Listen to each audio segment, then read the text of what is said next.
Welcome back, everyone. And in today's video lesson, I wanted to get some practice in determining the intervals. So let's go ahead and get started. I have here a variety of intervals, and so what we want to do is determine what is the interval from C to D. Okay, so the way that we're going to do this is we just want to start by writing out the C major scale. And this is essentially how you're going to do it until you get very comfortable with this idea about intervals. And then I think about what's going from C to D. And so here I've got 1, 2, oh, that's it. It's 2. This is the major scale, and the 2 in a major scale would be a major second. So there's a little bit of memorization that goes along with this. Now let's think about the next one from A to B. So here, A to B, I start with my A major scale. And I actually really don't need to write out the whole thing. I will just for now, but for future reference, you don't need to write out the whole thing if you're only doing the beginning part of it. And the thing I want to recognize here, notice that B flat, there is no flats in the A major scale. So you have to kind of be aware of that. Well, from A to B, from here to here would be a major second.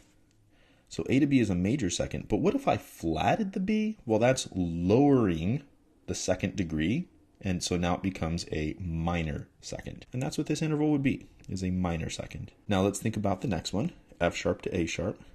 So F sharp, writing out the F sharp major scale, A sharp, B, dot, dot, dot, dot, it goes on. And I can think from here, I've got whole, half, it looks good.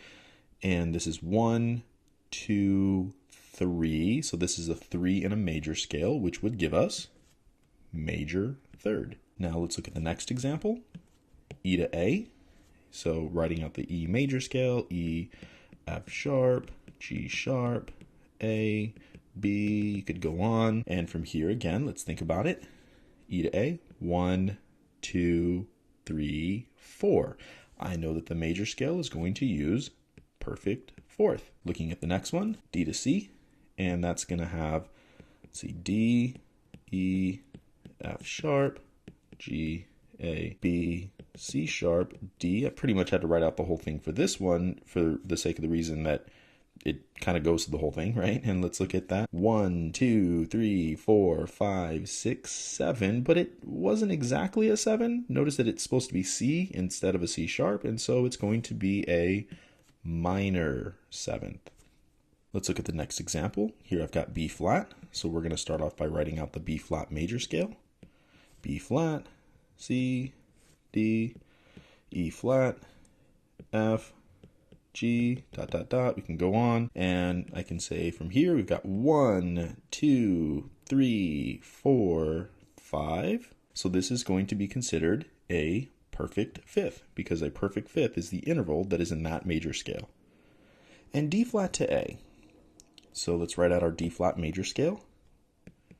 D flat, E flat, F, G flat, A flat, B flat, so on and so forth. I have enough.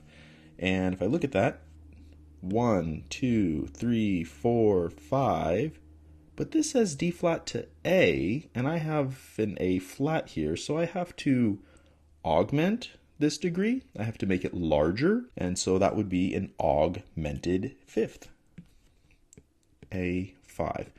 And that's a little bit about how we do intervals. You look at two notes, and so one quick note here is you notice that with all of the examples the above, I always took this note as my root. So you have to assume that there's a root. And I'm always assuming that this is the root here. Why? Because I'm saying from E to A, from D to C. So I'm assuming that B flat is the starting position, that D flat is the starting position. If I were to invert these, as we talked about in a previous video, then these would end up being, P5, M2, P4, D5. Then this would end up being M6 for the inversion. I apologize. That would be lowercase m6, and this would be M7. Those would be the inversions.